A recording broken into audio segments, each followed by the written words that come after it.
I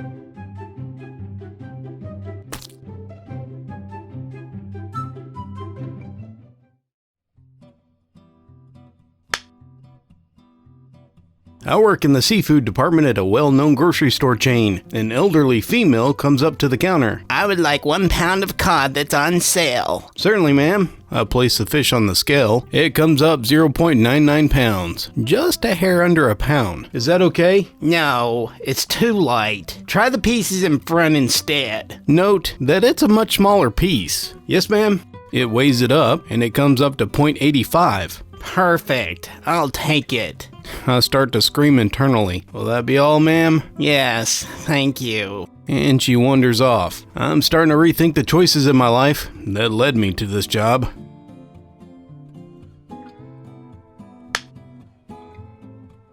I'm relatively fluent in American Sign Language. I'm the only one in a donut coffee shop that is. And as a result, I'm often asked to assist deaf customers. I'm on a break, and I step out of the back of the store to eat my lunch and relax, when the manager comes charging through the back door, and he runs up to me. Hey, we have a deaf customer. Is there a way that you can assist them? I'll clock you in, and you can take an extra 5 minutes on your break either way. Of course! I'll run back to the front of the store. I start signing to the customer, and I say, "What can I help you with?" The customer looks really confused and a little panicked. He says something and makes hand motions, which I don't recognize, but the sounds he makes sounds familiar. I try to repeat the sign language one more time, slower, spelling out as opposed to using signs. The customer responds in a louder, more flustered voice, but very clearly, and in an incredible Spanish accent. I turn to the manager. My manager and my coworker all realize what's happening. He's definitely not deaf. He's asking for Spanish, not sign. My manager turned red and ducked into the back with an apologetic look to me. Thankfully, I speak enough broken Spanish that I could explain to the customer what happened. When he used hand gestures to draw out the N in Spanish, my manager mistook it for sign language. Me and the customer had a giant laugh. In Spanish, he explained that he was confused about the manager and why he brought in a deaf cashier to help him. He also asked me to grab the manager so he could assure him that he wasn't offended. The whole situation made him laugh, and he actually left a $5 tip on a $10 order. We all still have a laugh about that.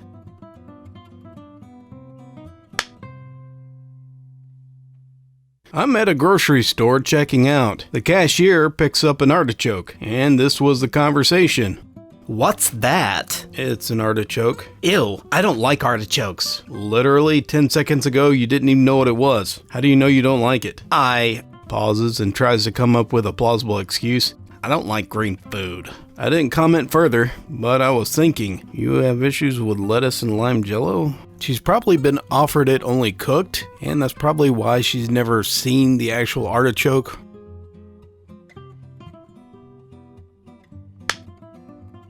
I've just entered a fast food restaurant and gotten in line when a woman approaches the counter with a burger in her hand. Hello? Is something wrong with your food? I ordered a plain cheeseburger. The woman takes apart the burger on the counter and reveals 3 ingredients: buns, a patty, and a slice of cheese. That is a plain cheeseburger. Did you perhaps want a plain hamburger without the cheese? No, I wanted a plain cheeseburger. Only cheese. Only cheese? You mean you want buns and cheese, no meat? Yes, that's a plain cheeseburger. I understand, ma'am. Just one moment. He goes and gets a meatless burger. Just to avoid any confusion in the future, a burger will come with meat unless otherwise asked. That's why I ordered it plain. That means no meat. So I decided to comment. So if you ordered a plain hamburger, I'm only gonna get the buns? No, I'm such an idiot. You know what? Good on her. A lot of people won't say that. They won't admit their mistakes, usually out of fear of embarrassment. But you know what? I think that just shows they're smarter. Whenever you admit mistakes, it makes you look smarter, in my opinion. If you don't admit your mistakes, you look like you're a complete idiot. And I think I can speak for a lot of people whenever they deal with people who admit their mistakes. They come off a lot smarter than the people who don't. It's not weakness. That's actually a great strength, in my opinion, because when you admit that you make mistakes, that means you can get better. Don't be an idiot.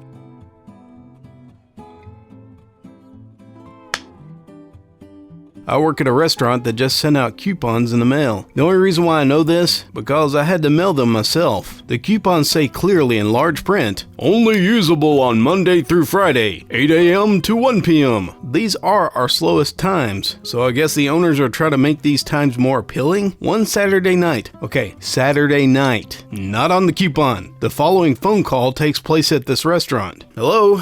Thanks for calling the restaurant. How can I help you? My family and I are thinking about coming to your place for dinner tonight. We just got some coupons in the mail, and I want to make sure we're going to be able to use them. Do they say they're only usable on Monday through Friday, 8 a.m. to 1 p.m.? Oh, yes? Then no. Good talk. I work as a tech support for a cable TV company, and I get this call. Thank you for calling the cable TV tech support. How can I help you today? Yeah, I need a new receiver. Well, what seems to be the problem with the one you have now? I was cleaning my gun and I accidentally shot it.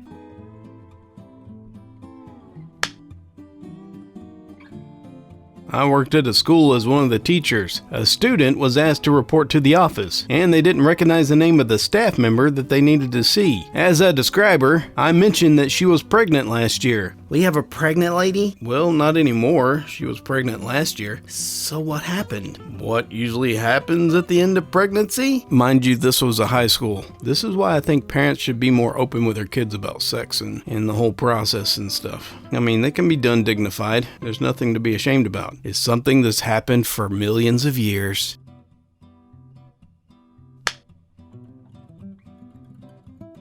We were working on trying to price match an item for a customer, and here was the conversation.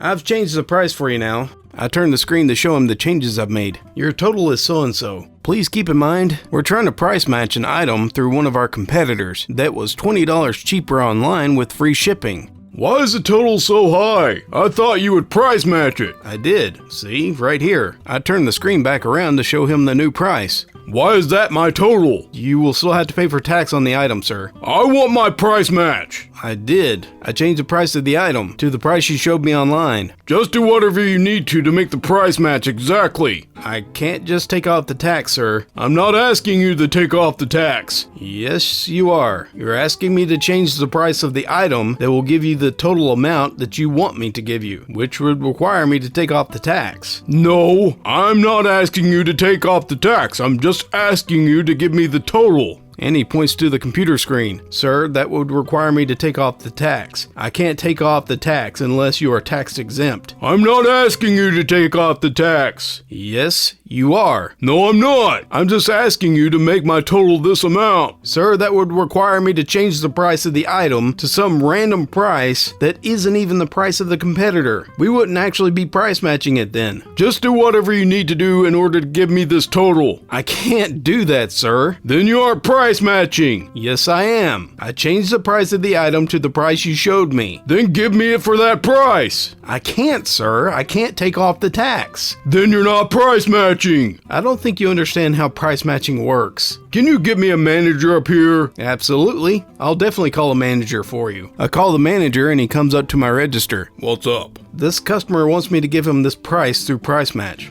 Okay. But he's not understanding that he still has to pay tax on the item. I'm not asking you to take off the tax. I just want you to give me the item for this price. Yeah, that's what you're doing. See? He shows the customer the screen. Why is my total still what it is before? Because you have to pay for tax on the item. Then you aren't actually price matching. Yes, we are. No, you're not. Okay. This is terrible customer service. I'm gonna go home and buy it online. Okay. You guys are missing out on a sale. Okay. The customer left the store, and the manager and I just shook our heads.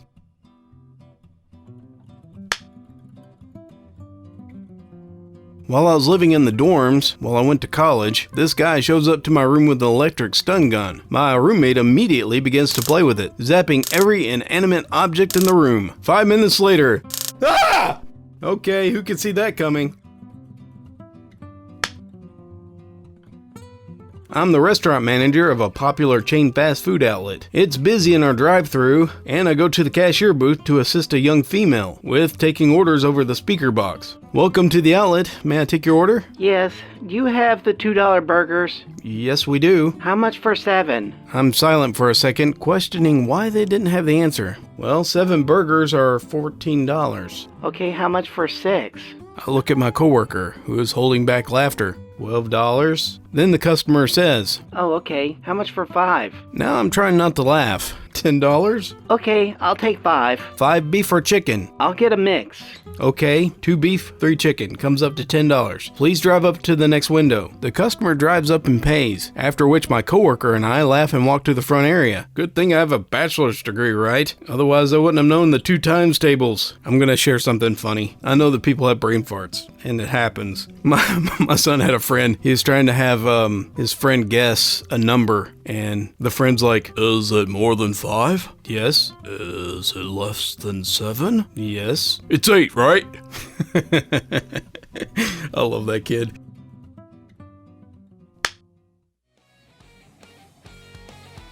Thank you very much for joining me for this Fun with Facepalm. I hope you enjoyed the cute pictures of the animals and the facepalms I found.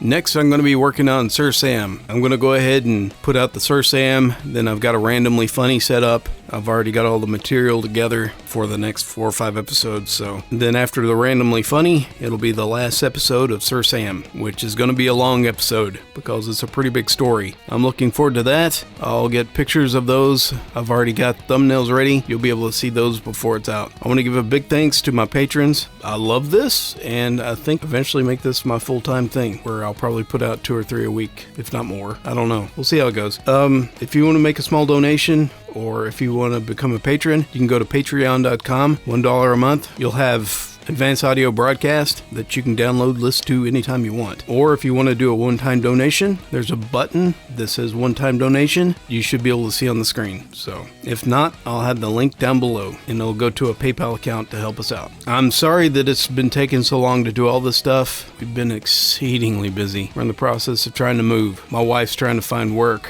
up there so that it'll make things a little bit easier. Thank you all very much. I can't wait to share the next episode of Sir Sam. So I look forward to it, and I hope you do too. So until next time, just remember, have fun with your failures, or they'll have fun with you.